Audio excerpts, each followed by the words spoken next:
네, 신지우입니다. 이번 사건은 그리스 신화 이야기로 한번 시작을 해볼까요? 자, 이 사람 누굴까요? 자, 제우스가 그리스 신화에서 자기 아빠인 크로노스가 잡아먹은 형제들을 구출하기 위해 전쟁을 일으킵니다. 아빠와 아들의 전쟁인 거예요. 여기서 아들인 제우스가 승리하죠. 그렇게 세 번째로 신들의 왕이 됩니다. 그러던 어느 날 제우스에게 운명의 새 여신이 찾아와서 예언 하나를 해주는 거예요. 앞으로 무슨 일이 일어나냐면은 할머니인 가이아가 아들인 크로노스의 복수를 시작할 테니 이 전쟁에서 이기려면 인간과 낳은 영웅의 도움을 받아야 된다는 거예요. 왕의 자리를 빼앗길 수 없던 제우스는 인간 영웅을 낳아야 했습니다. 그 뒤로는 닥치는 대로 인간 여성들을 찾아다니면서 아이를 낳기 시작해요. 우리가 제우스를 바람둥이로 아는 이유가 바로 이 기간토마키아 전쟁 준비 때문입니다. 결국 알크메네라는 인간 여성을 만나서 트리셀레모스라는 아이를 낳게 되거든요. 제우스가 바람펴서 다른 여자와 아이를 낳은 거예요. 그러자 진짜 아내인 헤라가 화가 나겠죠. 여기에 겁이 난 알크메네의 진짜 남편은 이 트리셀레모스를 내다 버립니다. 그러자 이 사실을 안 제우스의 딸 아테나가 이 아이를 데려다가 헤라에게 보내요. 헤라는 바람난 남편의 자식인지도 모른 채 이 트리셀레모스에게 젖을 먹여서 돌려보냅니다. 그렇게 이 아이는 헤라의 영광을 받았다는 뜻의 헤라클레스라는 이름을 갖게 된 거예요. 헤라클레스 사진입니다. 헤라가 어때요? 미치죠. 자기가 죽이려고 한 아이를 자기 손으로 살려서 보내준 거니까. 그래서 헤라클레스에게 정신병이 걸리는 저주를 내리거든요. 그래서 헤라클레스는 나중에 자기 손으로 아내와 자식을 죽입니다. 그리고 정신을 차린 헤라클레스는 자기 손으로 죽은 가족들을 보고 자살을 결심해요. 하지만 이때 친한 친구인 테세우스가 자살 대신 델포이 신전으로 가서 죄를 씻어라 이렇게 얘기합니다. 죄를 씻기 위한 방법이 뭐냐면은 미케네의 에우리스테우스라는 왕 밑에서 12가지 과업을 수행하는 거예요. 결국 이 과업을 다 달성하면서 죄를 씻고 왕의 딸과 결혼도 합니다. 새 출발할 수 있게 된 거죠. 하지만 함정에 빠져요. 그래서 아내의 실수로 해독할 수 없는 독에 중독됩니다. 그런데 신의 아들이잖아요. 제우스 핏줄이라 죽진 않아요. 평생 독에 중독돼서 살아야 되는 거죠. 이걸 본 헤라클레스의 아내는 속죄의 의미로 자살합니다. 그리고 중독의 고통으로 헤라클레스도 결국 자기 몸에 불을 붙여요. 분신자살하면서 헤라클레스 이야기가 끝나게 되거든요. 신화가 창작극이잖아요. 그래서 실제는 아닙니다. 하지만 그 당시 인간들의 생활이 반영된 이야기이긴 하겠죠. 실제로도 뭐 북아메리카 인디언들을 보면은 자기 공동체에 도움이 되지 않을 정도로 나이가 들었다고 판단되는 경우 내가 스스로 무기력해졌다 이런 생각이 들면 공동체에 방해가 되지 않기 위해 초원에 나갑니다. 동물들에게 잡아먹혀요. 그렇게 자연으로 되돌아가려는 이런 풍습이 있거든요. 고대 일본의 승려들도 즉신성불이라는 게 있었어요.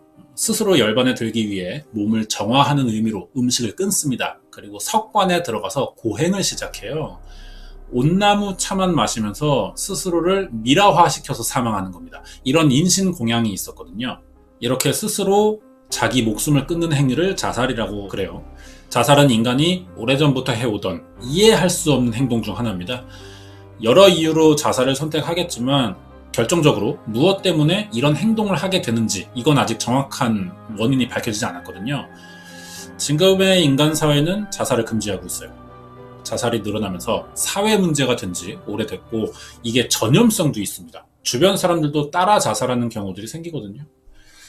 그러면서도 자살을 시도한 사람들의 말을 들어보면은 의식이 끊어지는 순간 마지막으로 드는 생각이 아직 죽고 싶지 않다라는 겁니다. 죽으려고 하면서도 죽고 싶지 않다. 이게 대체 무슨 말이냐는 거예요. 헤라클레스 이야기로 알 수 있는 건 인간은 되돌릴 수 없는 상황에 처했을 때 극복하기보다는 오히려 모든 걸 포기할 수도 있다는 거죠. 이걸 반대로 말하면 이래요. 혼자 힘으로는 극복할 수 없으니 도움이 필요하다 이런 뜻이 되기도 할 겁니다. 그리고 이런 심리를 이용하는 사람도 있다는 거죠. 자살을 결심하는 사람들에게 접근해서 자기가 도와주겠다며 오히려 상대방을 이용하는 거예요. 최근에 이런 사건이 있었습니다. 재판 결과도 나왔거든요. 그래서 우리나라에도 유명해진 연쇄살인인데요. 어떤 내용이었는지 알아보도록 하겠습니다. 자세한 내용 궁금하시면 구독과 좋아요 부탁드립니다. 2017년 9월 20일 오후 12시 48분 트위터에 이런 글이 올라옵니다. 하나이라는 사람이 있었는데요. 계정 이름이네요. 하나이는. 자기를 도쿄에 사는 23살이라고 소개하면서 죽고 싶지만 혼자 죽는 건 무섭기 때문에 같이 할 사람이 있다면 DM을 달라고 하는 겁니다.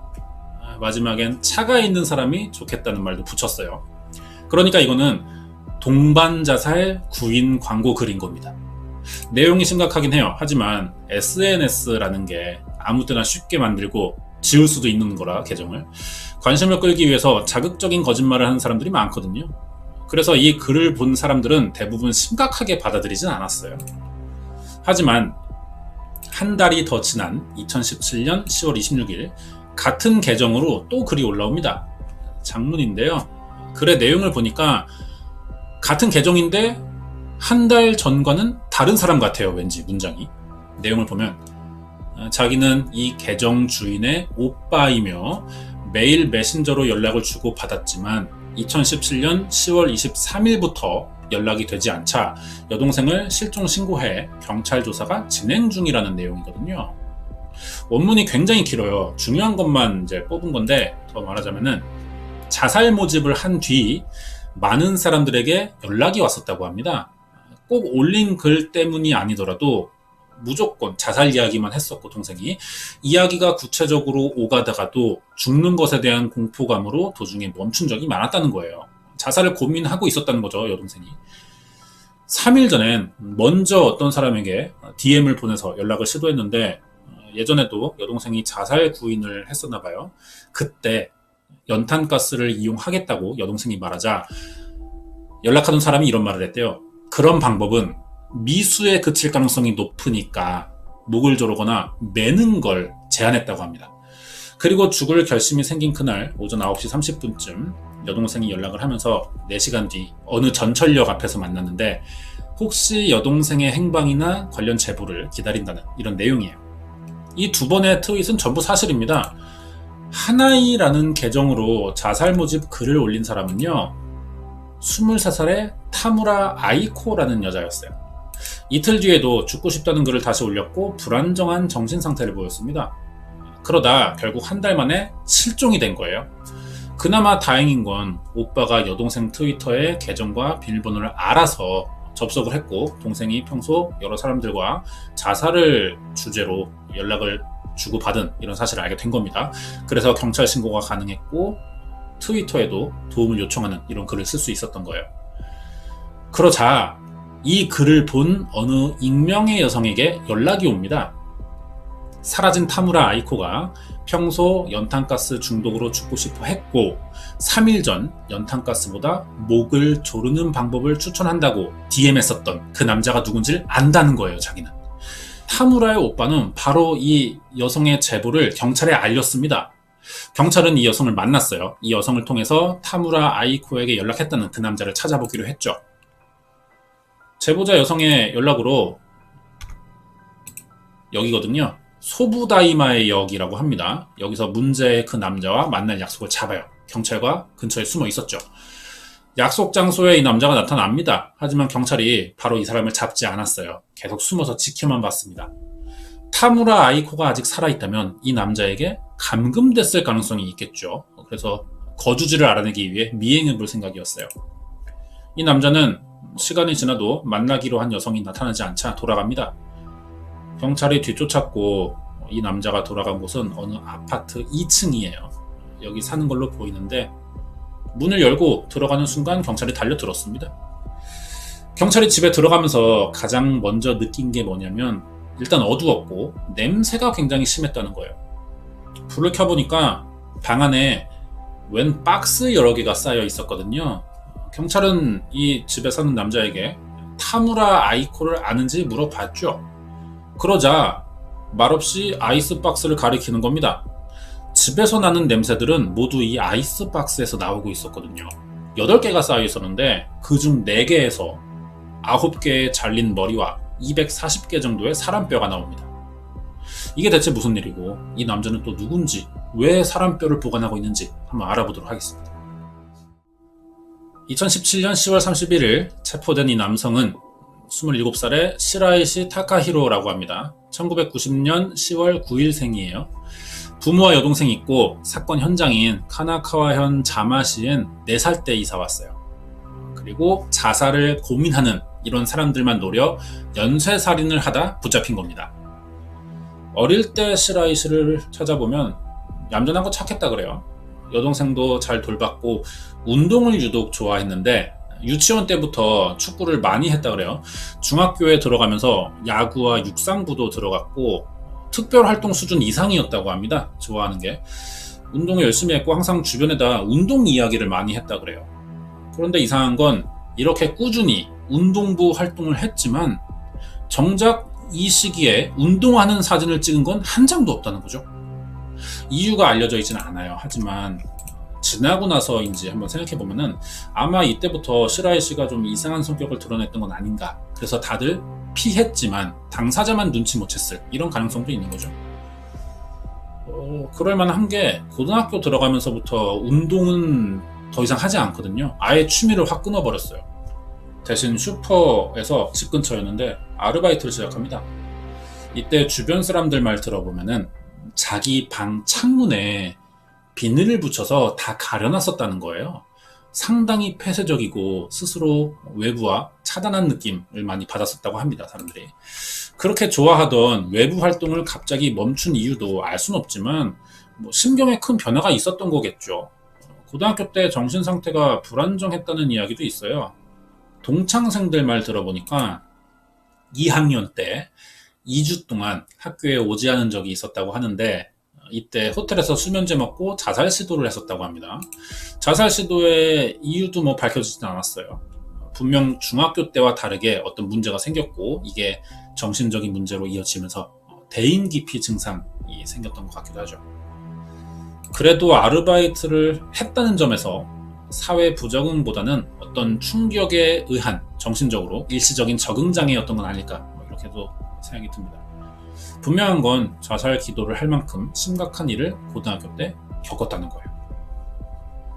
고등학교를 졸업하고 계속 아르바이트를 하던 슈퍼마켓의 정사원이 됐어요.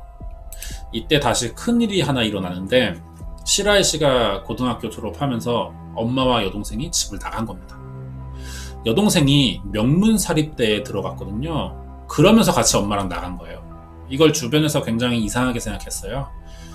아빠가 가정폭행을 하는 거 아니냐 이런 말도 있었는데 아빠 말 들어보면은 딸의 학교 문제로 아내와 떨어져 살게 된 거다 이렇게만 이야기했는데 나중에는 이혼한 걸로 밝혀집니다. 이혼하고 나간 거죠. 자식들이 성인이 되니까 합의 이혼한 것 같아요. 그러면 부부 사이 문제는 오래전부터 있었다고 봐야 되고요. 시라이 씨의 자살 기도도 이게 어느 정도 좀 영향은 있지 않았나 이렇게 생각할 수도 있습니다. 보통 부부 사이가 안 좋은 집에서 자라는 아이들은 감정이나 정서적인 부분에서 결핍이 있어요. 막연한 불안 증세도 나타납니다. 이게 결국 사회 부적응 문제로 나타나는 건데 집안 문제 드러났고요. 일단 그럼 남은 건 고등학교 때 무슨 일이 있었냐는 거예요. 이 두 가지가 시라이 씨 성격 변화에 아마 대부분을 차지하고 있을 것 같습니다. 슈퍼 정사원이 되고 2년 3개월 정도는 일을 했어요. 그리고 그만두고 빠찡코에서 일을 합니다. 그러다가 풍속점에서 일하는 우리나라로 치면은 룸사롱 비슷한 곳이라고 보면 돼요. 여기서 일할 여성을 뽑는 스카우터가 되거든요. 이게 무슨 일이냐면은 쉽게 말해서 길거리 캐스팅이에요. 주변 돌아다니다가 적당한 여자 보이면은 말을 거는 거죠. 돈 많이 버는 이런 직장이 있는데 일할 수 있겠냐 이러면서 이제 풍속점을 권유하는 겁니다. 이렇게 해서 업소로 여성을 데려오게 되면 그 여자가 버는 돈의 일부를 커미션으로 받는 직업인 거죠. 아무래도 이런 일은 정직, 성실 이것과는 거리가 먼 일일 겁니다. 자기가 데려와서 일을 시작한 여성들의 월급을 빼돌려요. 이게 200만 엔, 우리나라 돈으로 한 2천만 원 이상 이 정도 됐고 이 당시 주위 사람들은 시라이 씨가 조용하고 존재감도 없었지만 여성에게는 친절하게 접근하는 걸 잘했다고 합니다. 전 여자친구도 시라이 씨가 이상할 만큼 친절한 사람이라고 이야기한 적이 있어요. 자기가 일을 시킨 업소 여성들의 월급을 빼돌리고도 별일 없이 지냈던 걸 보면 아마 여성을 설득하는데 어떤 자신감은 좀 있던 사람이지 않나 그런 생각도 듭니다. 이 당시 시라이 씨 소문이 얼마나 안 좋았냐면 저격해죠? SNS에, 이것도 트위터인데 시라이 씨 얼굴 사진이 공개되면서 신주쿠에 갈 경우 이런 사람 조심하라는 경고문이에요. 돌을 정도였습니다.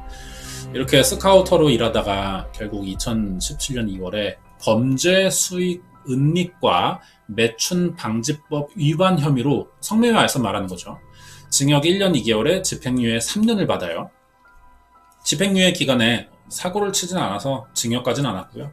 집행유예가 끝나자 택배회사에 들어갑니다. 2-3달 정도 일한 적이 있어요.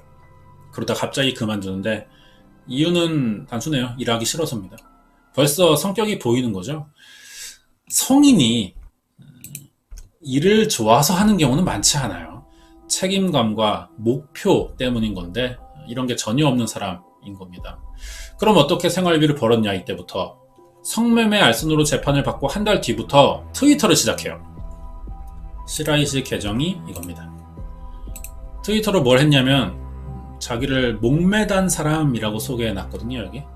그리고 주로 자살 충동이나 그럴 만한 환경에 있는 여자들이 보이면은 트위터로 연락을 시도하는 거예요. 그러면서 동시에 살해 방법과 살해 후 시신 처리 이런 걸 검색했습니다. 어떤 사건을 이제 계획하는 거죠. 일을 그만두고 다른 지역으로 이사를 가는데 이때 아파트를 보러 어떤 여성과 같이 왔었다고 하거든요. 이 사람이 좀 중요해 보입니다. 이 여성이 누구냐는 거죠. 시라이 씨와는 무슨 관계고 여기서 또 어떤 일이 일어나는지 알아보도록 하겠습니다. 시라이 씨가 2017년 8월 22일 여기에 이사 왔고요. 2달 뒤인 10월 30일 함정 수사로 체포될 때까지 살던 집이에요. 원래 가족이 살던 집에서 2.5km밖에 떨어져 있지 않습니다. 제보자 여성과 만나기로 했던 그 소부다이마의 역과는 8분 거리예요. 2층 집 아파트인데 아파트라기보다는 맨션 정도의 개념이라고 볼 수 있겠네요.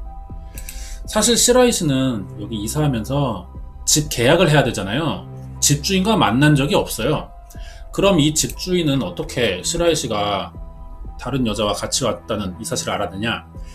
집을 계약할 때 세입자의 재산이나 경제 활동을 증명하는 이런 내역이 필요해요. 그걸 심사합니다. 이 집에 세를 들어 살 수 있을 만한 자격이 되냐는 거죠. 한마디로 월세를 낼 수 있는 사람, 밀리지 않는 사람이냐는 거예요.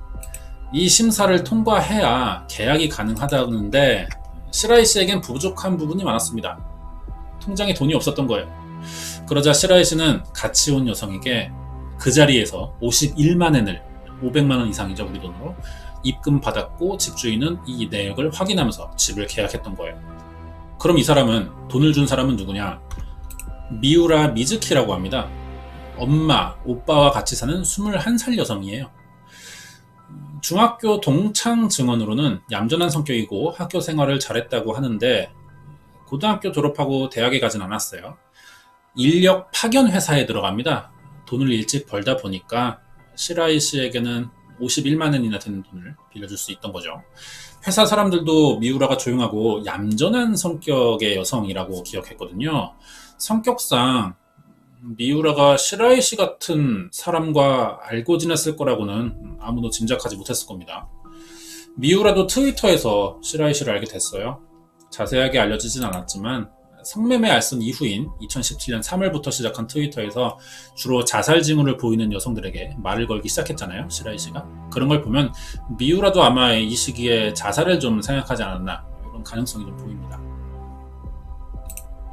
이 트윗은 시라이 씨가 미우라를 죽이고 2달 뒤에 올린 글인데 내용이 학교나 직장에서도 괴롭힘은 사라지지 않는다.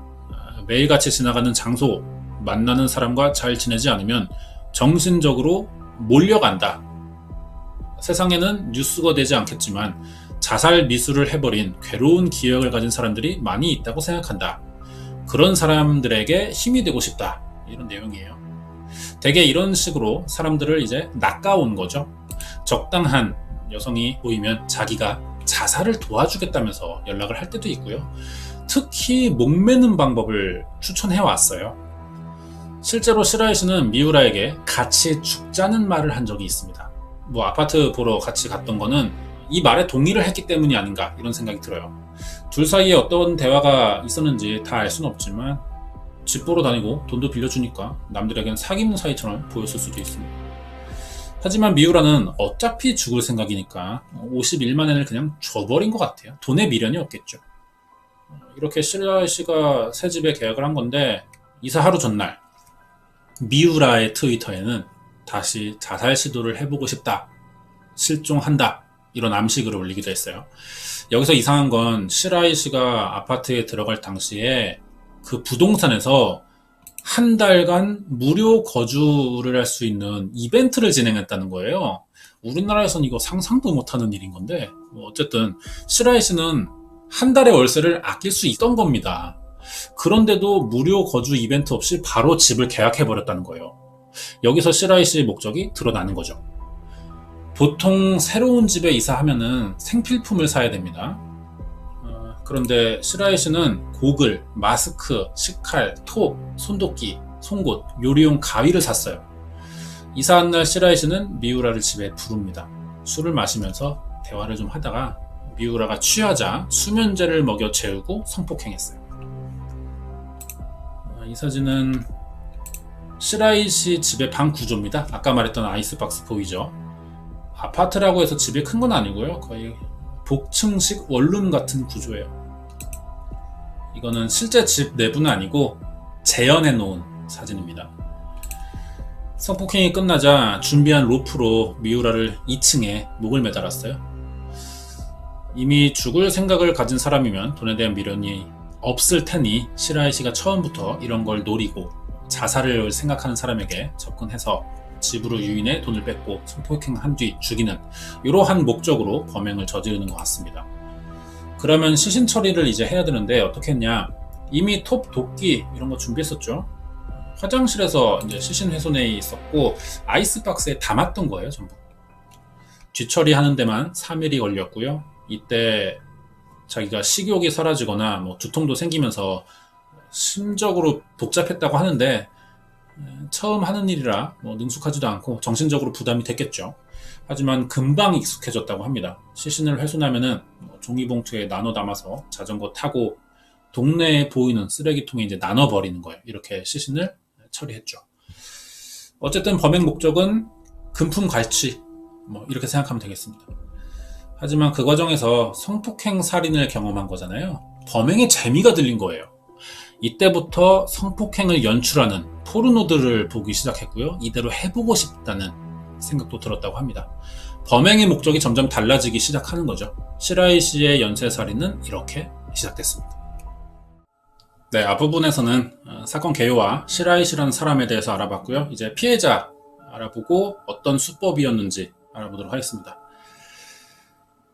두 번째 피해자는 고등학교 1학년이에요. 이시하라 쿠레하라고 하는데 중학교 때 연극부 했었어요. 친구나 교사 말을 들어보면 밝고 친절하고 얌전한 아이, 하지만 쉬는 시간에 활발했다 이렇게 이야기했거든요. 인터넷에서 사귄 친구가 많았고요. 실제로 연락하면서 만난 적도 많았다 그래요. 이게 바로 트위터였던 겁니다. 이시하라도 시라이 씨 만나서 사망했으니까 자살을 생각했던 게 아닐까 이렇게 보이는데 어떤 이유로 이런 생각을 가지게 됐는지 알 수는 없지만 이시하라가 부모님과 갈등이 심했고요. 일주일 정도 가출한 적이 있었습니다. 첫 번째 사건 일주일 만이에요. 2017년 8월 28일 오전 8시 반 몸이 좋지 않다면서 학교에 직접 전화를 겁니다. 그런데 부모에게는 교복 입고 학교 간다면서 집 밖에 나가는 걸 보여줬었거든요. 밖에 나와서 옷을 갈아입어요. 그리고 교복을 몰래 집에 다시 가져다 놉니다. 그래서 퇴근하고 저녁에 집에 온 부모는 학교를 갔다 와서 딸이 옷을 갈아입고 외출했다고 생각했었어요. 하지만 새벽까지 돌아오지 않으니까 경찰에 실종 신고했던 거죠. 조사해보니까 그날 지하철 개찰구를 나와서 혼자 걷고 있던 게 CCTV에 찍힌 거예요. 그리고 다음날 다른 지하철역 화장실에서 휴대전화와 카드가 발견됩니다.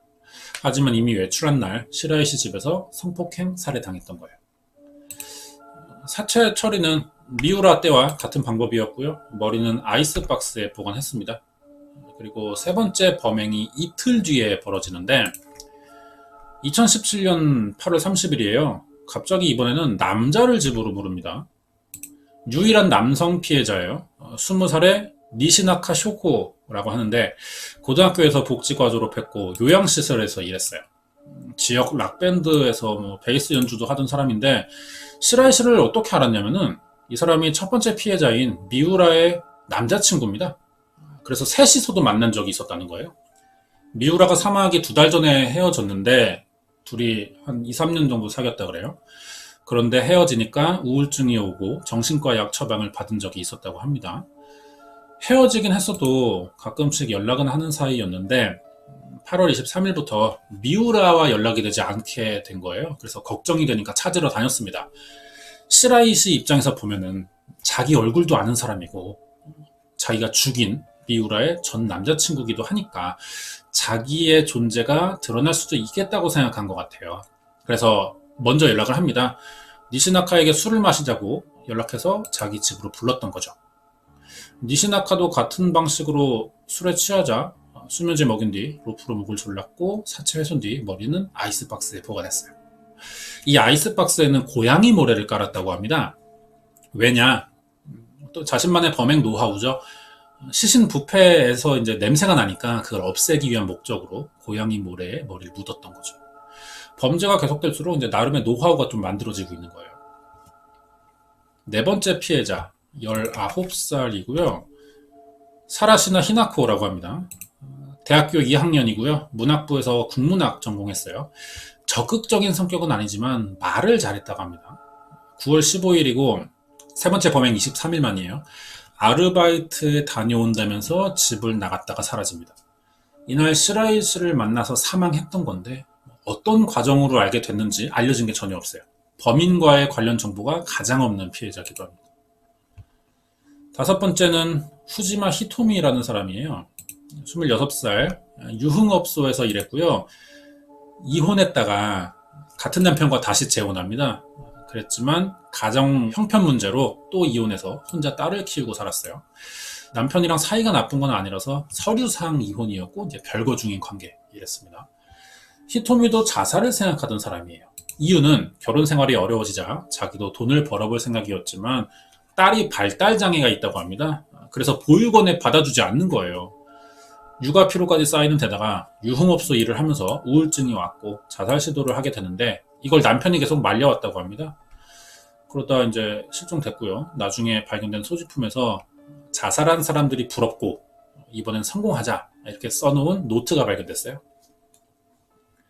사건 당일 알아보자면 2017년 9월 24일 저녁 7시쯤 이번에도 같은 역입니다. 소부다이마의 역에서 시라이 씨와 만나요. 그리고 아파트로 이동합니다. 가서 히토미가 자기가 잠에 들면은 그때 죽여달라고 말했거든요. 그런데 자질 않아요. 남편과 1시간 정도 통화를 하더니 시라이 씨 집을 나갔다 들어갔다를 한 5번을 반복합니다. 굉장히 불안한 행동을 보이는 거죠. 그러자 마지막에 히토미가 집에 들어오는 순간 시라이 씨가 달려들어서 목을 졸랐고 성폭행한 뒤에 살해했어요. 그 뒤로는 또 화장실에서 시신 처리한 뒤에 5번째로 아이스박스에 머리가 들어갑니다. 여섯 번째, 스다 아카리, 17살, 고등학교 3학년이에요. 아카리는 어릴 때부터 그림 그리는 걸 좋아했습니다. 애니메이션 고등학교에 진학했고 만화가가 되고 싶었어요. 2017년 4월부터 부모가 이혼을 합니다. 엄마와 둘이 살았는데 왜냐면 아빠에게 오랫동안 가정폭력을 당하고 있던 거예요. 얼마나 심각했는지 알려지진 않았어요. 하지만 고등학교 2학년 때 가출한 적이 있거든요. 이런 걸 보면 꽤 스트레스가 심했다 이렇게 볼 수 있습니다. 사건이 일어난 건 2017년 9월 27일이에요. 학교에 간다고 집을 나가서 연락이 끊깁니다. 알아보니까 이날 점심쯤 고속버스를 탔고요. 오후 5시에 도쿄를 가요. 여기서 뭐 했냐면 인터넷으로 알고 지내던 사람 집에서 하루를 잡니다. 이게 시라이 씨는 아니고. 그리고 다음 날 28일이 되자 소부다이마의 역에 가서 시라이 씨를 만난 거예요. 그리고 같이 집에서 먹을 스테이크를 사서 집에 갑니다. 어떻게 만난 건지 알려지진 않았지만 트위터가 유력하겠죠. 가는 길에 편의점도 들리고 택시도 탔는데 이 돈을 다 아카리가 내요. 그리고 시라이 씨 집에 가서 같이 술을 마시다 잠이 듭니다. 그러자 시라이 씨가 또 하던 대로 범행 수법이 다 똑같죠. 목을 조르고 성폭행 살해합니다. 여섯 번째로 아이스박스에 들어갔어요. 일곱 번째, 17살 쿠보 나츠미예요. 시라이 씨와 같은 지역에 살았습니다. 고등학교 2학년이고 합창부였다 그래요. 일본은 원래 이 학교에서 부원 활동을 좀 장려합니다. 그렇기 때문에 학교에서 단순히 수업만 듣는 게 아니라 특별 활동을 좀 많이 하죠. 얌전한 성격인데 말을 해보면 또 재미있는 사람, 이렇게 사람들이 이야기했어요. 집안 분위기도 괜찮았거든요. 그런데 어느 날 동생이 사고를 치면서 집안 분위기가 나빠집니다. 어떤 건지 알려지지 않았는데 집안 분위기가 나빠질 정도면은 구속되지 않았나 이런 생각이 들어요. 2017년 4월부터 그러면서 성격도 바뀌기 시작해요. 실종 전부터는 몸이 좋지 않다면서 학교 자주 빠졌고요. 정신과 상담을 받고 싶어 했어요. 집 베란다에서 뛰어내리고 싶다는 생각을 많이 했고 이 시기에 트위터를 하면서 자살에 관심을 보인 거죠. 사건은 2017년 9월 30일에 일어납니다. 점심을 사러 나간다고 집을 나가요. 그리고 사라졌는데 나츠미가 점심을 항상 사러 갔거든요. 가족들 음식을. 이때 항상 슬리퍼 차림이었다고 합니다. 그런데 이날 운동화를 신었다 그래요. 외출할 계획이었던 거죠, 이미. 이날 오후 시라이 씨와 지하철역 앞에서 만났는데 시라이 씨가 이때는 늦게 왔다고 합니다. 왜냐면은 나츠미도 이미 집으로 유인해서 죽일 생각이었어요. 그런데 집안에 3일 전 사건을 아직 정리하지 못했던 겁니다. 바로 시라이 씨 아파트에 따라갔고 이번에는 예전과 다르게 술이나 수면제를 먹이지 않고요. 들어가자마자 뒤에서 목을 졸랐다 그래요. 나츠미 부모는 밤이 되도록 딸이 돌아오지 않으니까 다음날 실종 신고했지만 조사 당시에 이미 사망했고 아이스박스에 들어가 있는 상태였습니다. 여덟 번째 피해자는 25살 마루야마 히토미라고 해요. 부모 둘 다 있고 오빠까지 내 가족인데 중학교 때 왕따 경험이 있어요. 그 뒤로 학교 적응을 잘 못했고요. 결석이 많아지다가 고등학교 때 자퇴합니다. 그리고 7년간 25살까지 방 안에서 나오지 않았어요. 히키코모리가 된 건데 이때 가족들의 신경을 많이 써줬습니다. 그러자 점점 성격이 밝아지고 취직과 독립 준비도 하게 되죠. 20번이나 면접에 떨어지면서 편의점 아르바이트를 시작했는데 갑자기 또 우울증이 왔다 그래요. 그래서 10월 16일에 자살을 검색하기 시작했고 이틀 뒤 시라이 씨를 만난 겁니다. 시라이 씨는 같이 죽자면서 자기 집으로 유인해 갔고 똑같은 방식으로 여덟 번째 사건을 저지른 거예요. 아홉 번째, 마지막이고요. 23살 타무라 아이코죠. 동물을 좋아했고요. 운동 잘했습니다. 학교 친구들과도 잘 지냈는데 어릴 때 집이 자주 이사를 했어요. 그러다 보니까 환경 적응이 어려웠고 부모가 이혼하면서 소심한 성격을 갖게 돼요. 중학교 3학년 되면서 학교를 다니기 어려울 정도가 됐고요. 정신분열 진단도 받습니다. 2017년 6월에는 같이 살던 엄마가 사망하고 9월부터는 약물 치료를 받아요. 점점 이제 집안 사정 문제로 상태가 심각해지는 거죠. 오빠가 있어요. 걱정을 많이 했습니다. 오빠는 타무라가 극도로 소심한 성격이라 인간관계를 힘들어했고 외로움을 많이 탔지만 남자는 또 질색했다 그래요. 그래서인지 9월 20일에 처음으로 시라이 씨와 연락을 했지만 금방 연락을 끊습니다. 그런데 다시 한 달 뒤에 자기가 결심이 섰다면서 먼저 연락을 합니다. 시라이 씨가 이걸 거절할 이유는 없겠죠. 4시간 뒤에 만났어요. 이 사진은 사건 당일인 10월 23일 지하철역 앞에서 만나 같이 이동하는 순간인데 CCTV에 찍힌 거죠. 둘이 어디서 죽을지 이야기하다가 시라이 씨가 자기 집이 좋겠다 가자 그래서 데리고 가는 거죠. 이렇게 9번째 범행이 일어났던 거예요. 혐의는 다 입증된 거죠. 범행 내용상 시라이 씨는 정신감정이 좀 필요해 보입니다. 그런데 이상이 없대요. 정상 판정이 나왔거든요. 그러자 검사가 바로 법원에 기소했어요. 정신에 문제가 있다. 그러면은 이제 치료가 우선이기 때문에 재판이 바로 열리지 않습니다. 변호사가 이때 가관이었어요, 재판에서. 시라이 씨를 이제 변호하는 건데, 피해자들은 죽음을 원했고, 시라이 씨와 피해자 사이에 동의와 승낙 과정이 분명했다면서 승낙 살인죄 성립을 주장한 거예요. 쉽게 말해서 미필적 고의라는 거죠. 하지만 법원은 피해자들이 살해 승인했다는 점을 인정할 수 없고, 범행 당시 시라이 씨 타카히로에게는 형사상의 책임을 인지한 걸로 보인다는 판결을 합니다. 자기 행동으로 어떤 일이 벌어지는지 알면서 했다는 거죠. 그리고 SNS의 이용이 당연시된 사회에 큰 충격과 불안감을 준 범죄 역사상 보기 힘든 악질적 범행이라고 사형을 선고했어요. 그런데 시라이 씨가 별 반응을 보이지 않습니다. 가만히 있는 거예요. 판사가 판결 들었냐라고 물어보니까 네, 알겠습니다. 이렇게 짧게 대답하면서 재판이 끝나요.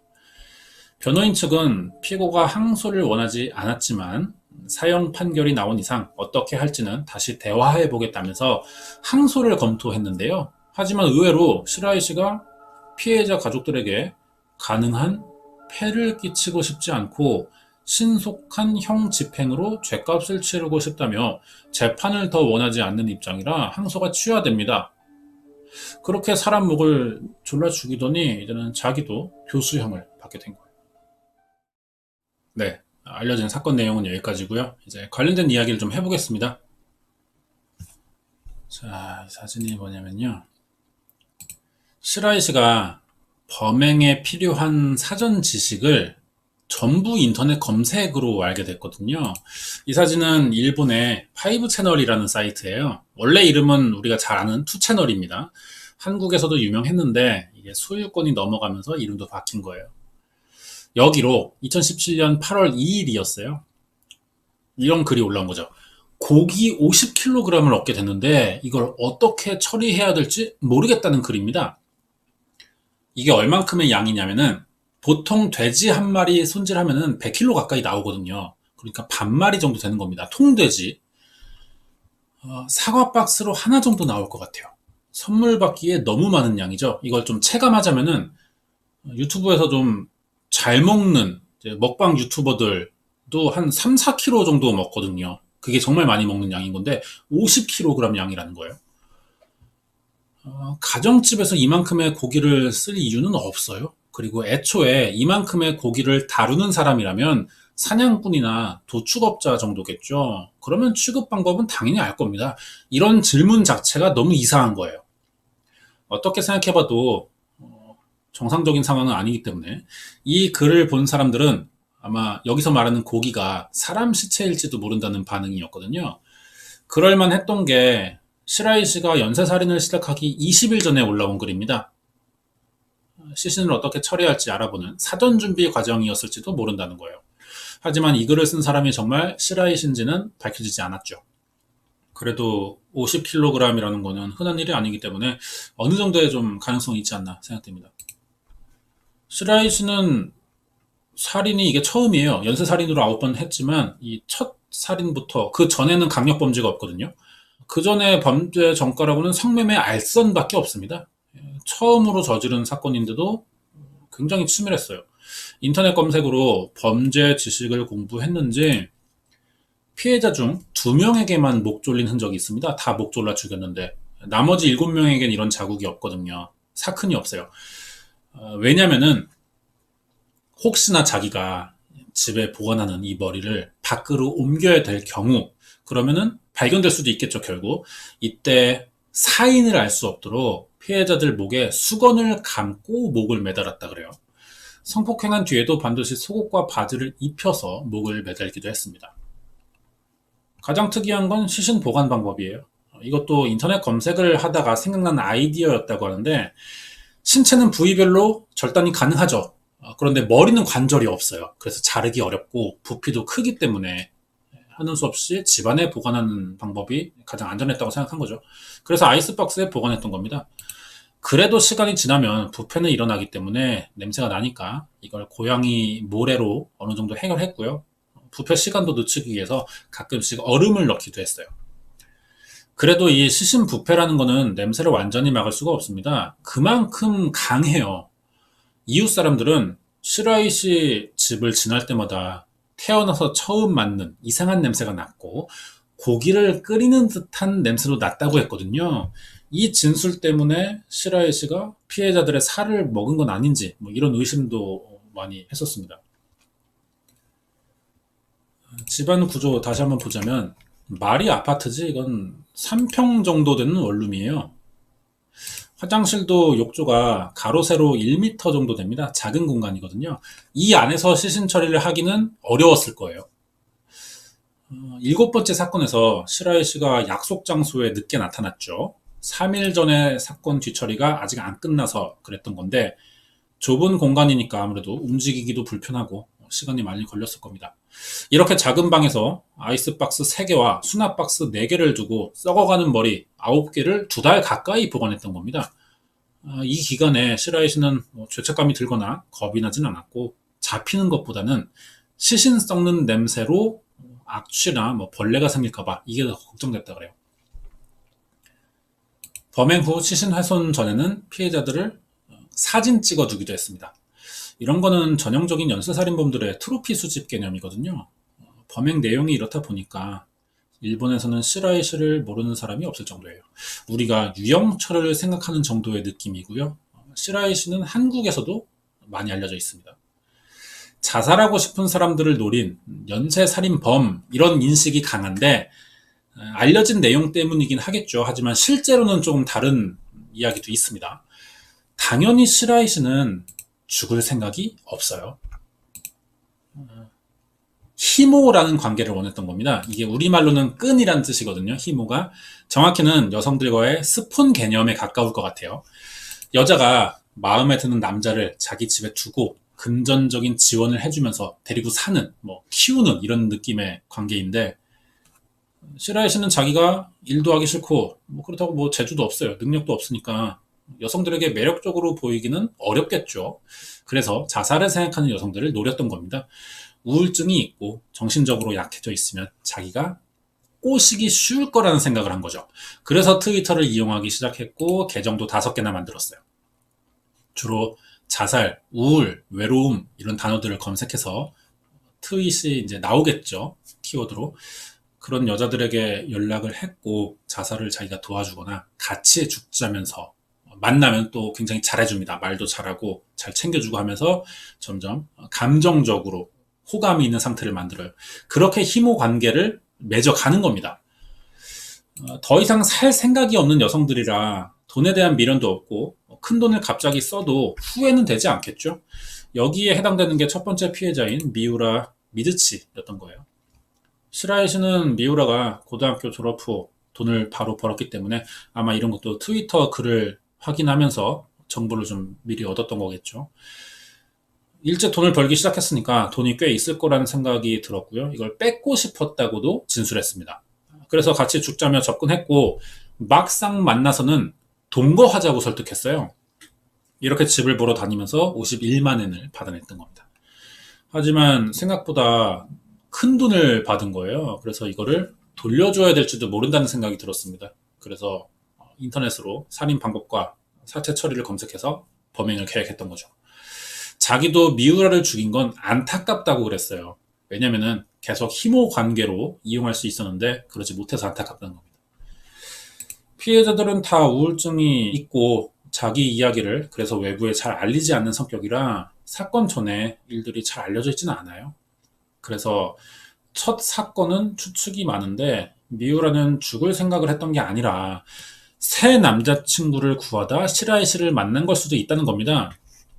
원래 사귀고 있던 남자친구가 세 번째 피해자인 니시나카죠. 남자친구가 있지만 외로움을 타다 트위터를 시작했고 우연히 시라이 씨를 얘를 만나면서 남자친구를 바꿨다는 이야기인데 그래서 6월 달에 헤어지고 8월부터 시라이 씨와 같이 살 아파트를 보러 다녔을 이런 가능성도 있다는 거예요. 동반 자살을 목적으로 만나긴 했지만 미우라는 시라이 씨라는 사람에게 남자로서의 관심이 생겼고 사실은 니시나카와 헤어지고 난 뒤 진짜 죽고 싶었던 게 아니라 그만큼 정신적으로 힘들었다는 거죠. 그래서 자기를 잘 이해해주는 시라이 씨와 같이 살려고 했을 이런 가능성이 있다는 이야기도 있습니다. 평소 미우라가 혼자 자취하겠다는 말도 가족에게 해왔었고, 살해당하기 전 트위터에 올린 다시 해보고 싶다, 실종합니다 라는 말도 자살을 다시 시도한다는 게 아니라 다시 한번 잘 살아보고 싶다는 뜻, 그리고 실종합니다는 주변과의 연락을 끊고 시라이 씨와 조용하게 잘 살겠다, 뭐 이런 의도로 해석될 수도 있다는 거예요. 51만엔도 이런 이유라면 충분히 줄만하다고 볼 수 있어요. 이런 과정에서 미우라에게 차인 니시나카도 우울증이 생겼고 뭐 약을 먹을 수 있는 거죠. 그래서 삼각관계가 되기도 하니까 니시나카가 시라이 씨를 찾아가서 뭐 남자끼리 술 먹고 솔직한 이야기를 또 해볼 생각이었지만 그럴 생각이 없는 시라이 씨에게 살해당했을 이런 가능성도 있는 거고요. 이런 식으로 범인과 피해자 사이의 관계가 이 사건은 잘 드러나 있지 않아요. 그렇기 때문에 추측성 글이 인터넷에 떠들 수밖에 없기도 한데 범행 장소가 다 집이죠. 그래서 목격자도 없고 트위터는 익명성이 또 강해서 관련된 사람들을 찾기도 힘들거든요. 결국 이야기를 들어볼 사람은 범인인 시라이 씨밖에 없는데 범인의 말을 우리가 또 무작정 들어줄 수는 없잖아요. 그러니까 다양한 의심을 하게 되는 것 같습니다. 미우라를 살해하면서 이 방법으로 돈과 여자를 만날 수 있다는 생각이 들었어요. 그래서 범행을 계속 한 건데 다섯 번째인 후지마 히토미와 여섯 번째 스다 아카리는 원래 죽일 생각이 또 없었다고 합니다. 후지마는 자기를 죽여달라고 말해놓고도 남편과 오랫동안 통화를 했고 집을 들락날락 하면서 불안한 행동을 보였어요. 그러자 희모 관계가 될 수 없다는 생각에 범행 현장이 노출되기도 했으니까 죽일 수밖에 없었고 술집에서 아르바이트하던 스다 아카리는 시라이 씨를 만난 날 택시비부터 먹을 거, 음식, 술값 자기가 다 냈습니다. 시라이 씨가 이런 거 보고 돈이 많아 보여서 힘으로 두기에 좋겠다는 생각을 했고요. 매달 얼마씩 받아낼지도 계획을 세워뒀어요. 처음엔 스다에게 엄마와 친구에게 금방 간다고 걱정하지 말라고 연락하라고 시킨 적도 있어요. 주변 사람에게 자기 행방을 알리도록 시켰다는 거는 죽일 생각이 없었다는 겁니다. 하지만 스다가 술에 취해 잠이 들자 성폭행 욕구를 참을 수 없었던 거예요. 이게 본 목적으로 변하기도 했죠. 그리고 범죄를 저질렀으니 피해자는 또 없애야 되고 그날 보내줬다면 돈을 계속 받아내면서 관계를 유지할 수도 있었을 텐데 그 순간을 못 참아서 스스로 계획을 망친 겁니다. 절제력이 없고 나중을 생각하지 못하는 범죄 유혹에 굉장히 약한 성격을 가진 사람인 거죠. 뭐 이렇게 사실 트위터에서 만난 사람들을 다 죽였다기보다는 정신적으로 약해진 여성들을 골라서 자기 통제에 두고 원하는 것을 얻어내면서 살 생각이었던 거예요. 기생인 거죠, 목적이.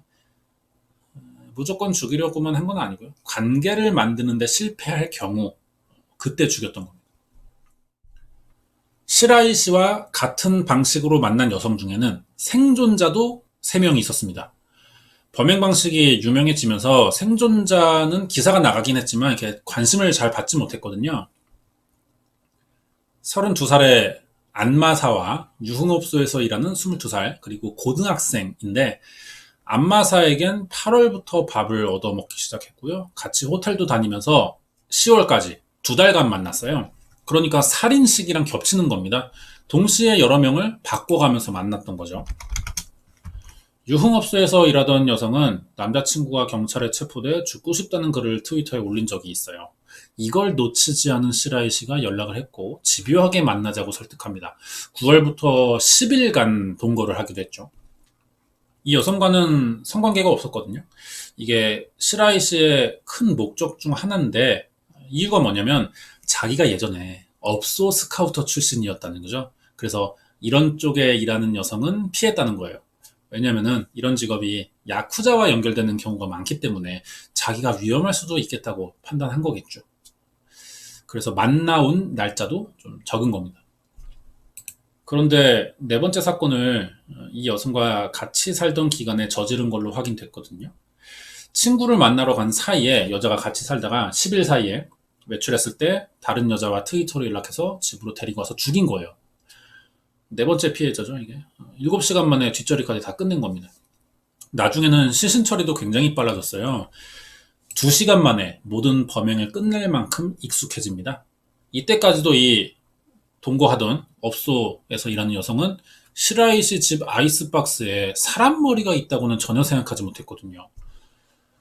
냄새가 났을 텐데 이걸 왜 의심하지 않을 수 있는지 이상합니다.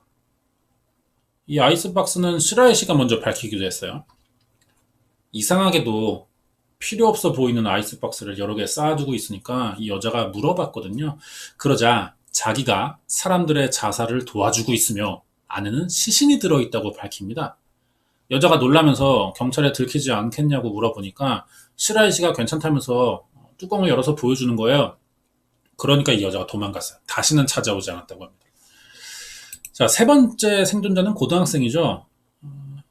시라이 씨 진술상 이 고등학생은 처음부터 자기 말을 잘 듣지도 않았고 별 관심도 보이지 않자 그냥 돌려보냈다고 합니다. 이 고등학생에게도 아이스박스에 뭐가 들어있는지 밝히면서 자기가 죽고 싶은 사람들의 자살을 돕고 있다고 이야기했어요. 그러자 자기가 죽고 싶다고 한 건 거짓말이었다면서 연락을 끊었다고 합니다. 이렇게 희모 관계가 될 것 같은 여성은 살려두고 계속 만날 생각이었어요. 그러면 그 남자 한 명 빼고 8명의 피해자들은 우발적인 성폭행에 대한 사건을 숨기기 위해 살인, 그리고 희모 관계를 유지하다가 정신을 차린 거죠, 저들이. 벗어나고 싶고, 잘 살고 싶고, 자살 안 하겠다. 이렇게 이야기하니까 죽이거나, 이랬을 가능성들이었다고 봐야 될 거예요. 여기에 또 다른 여성인 제이라는 사람도 있거든요. 제이도 시라이 씨를 트위터에서 알게 됩니다. 하지만 직접 만난 적은 없어요. 9월 6일에 제이는 트위터에 죽고 싶다. 같이 죽어줄 수 있는 사람을 구한다고 글을 올립니다. 이때는 세 번째 사건인 니시나카의 살인을 한 뒤고요. 네 번째 하나코 사건이 일어나기 전이에요. 이 율락업소에서 일하는 업소 여성과 같이 지내던 그 기관과도 겹칩니다. 시라이 씨가 이 글을 보고 자기는 자동차와 수면제를 가지고 있으니 같이 죽자면서 연락했어요. 이걸로 통화까지 하는 사이가 됐는데 50일 정도로 연락했습니다. 시라이 씨는 자기 이름을 25살에 야마모토 료라고 밝히면서 어릴 때 부모가 이혼했고 자기는 외동아들이라고 거짓말했거든요. 그러면서 생활비가 부족한데 일은 또 하기 싫다고 합니다. 슬슬 목적을 드러내는 거죠. 처음엔 같이 죽자는 대화를 했지만 대화가 계속 될수록 빨리 만나자는 얘기를 더 많이 한 거예요. 이게 돈을 뜯어낼 만한 여자인지 좀 간을 보는 확인 과정이었을 것 같습니다. 10월이 되자 시라이 씨는 사귀자고 고백을 해요. 같이 여행도 가자는 거예요. 제이가 자살에 대한 이야기를 꺼내면 연탄가스를 이용하면 고통도 심하고 실패하면 후유증이 남으니까 목을 조르는 게 제일 좋다면서 전 재산을 준다면 직접 죽여준다는 말을 했거든요.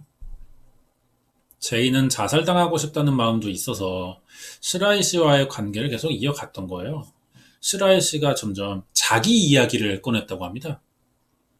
무직이고 지금 아무것도 하지 않는 쓰레기 같은 인간이라 자기는 고향에 돌아갈 수 없다라고 말했다는데, 그러자 제이가 죽고 싶다는 생각은 언제부터 했냐고 물어봤어요. 시라이 씨는 고등학교 2학년 때 자살 시도를 한 적이 있죠. 왜 그랬냐면은 운동부나 좀 체격이 큰 학생들에게 괴롭힘을 당했던 거예요. 그래서 학교가 가기 싫었다고 합니다. 자기 비하나 안 좋은 기억을 말하는 걸 봐서는 제이에게 어느 정도는 좀 솔직한 마음도 있었던 것 같아요. 만나진 않았지만. 시라이 씨는 진술에서 죽고 싶다며 자기가 집을 찾아온 사람 중에는 정말 죽고 싶어 한 사람이 한 명도 없다고 했습니다. 피해자 대부분은 왕따나 괴롭힘, 가정환경 문제로 사회에 적응하지 못했고 우울증에 걸려있는 사람들이었다는 거예요.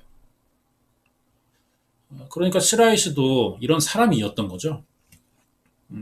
피해자가 가해자로 변한 이런 경우인데 이걸 역으로 악용한 거죠. 자기가 같은 상황에 있는 사람들이 어떤 점에 약하고 뭘 원하는지 잘 알기 때문에 피해자들의 심리를 파고들 수 있었던 것 같습니다. 제이도 시간이 더 길어졌으면 아마 살해당했을 가능성 굉장히 높죠. 10월 27일에도 제이는 시라이 씨에게 연락을 한 적이 있어요. 하지만 얘가 연락을 받기 전에 체포되면서 만나지 못했습니다. 이렇게 기소되고 이 사람이 NHK 방송사와 인터뷰를 하게 돼요. 이유는 NHK가 돈이 많아 보여서였다는 겁니다. 돈을 주면 자기 모든 이야기를, 사건에 관련된 자세한 이야기를 다 하겠다. 이렇게 딜을 건 거예요. 그러면서 필요하면 자기 부모나 피해자 유족에게 사과 편지도 쓰겠다면서 이게 또 매체로 통해 보도되면은 방송사가 돈을 벌죠.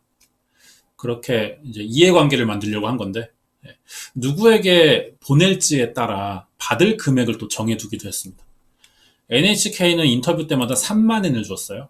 그러자 시라이 씨가 NHK와 만날 때마다 받는 돈으로 구치소 매점에서 도시락 사 먹었고 매점빵이 맛있다고 하거나 자기가 좋아하는 만화책도 넣어달라고 했거든요.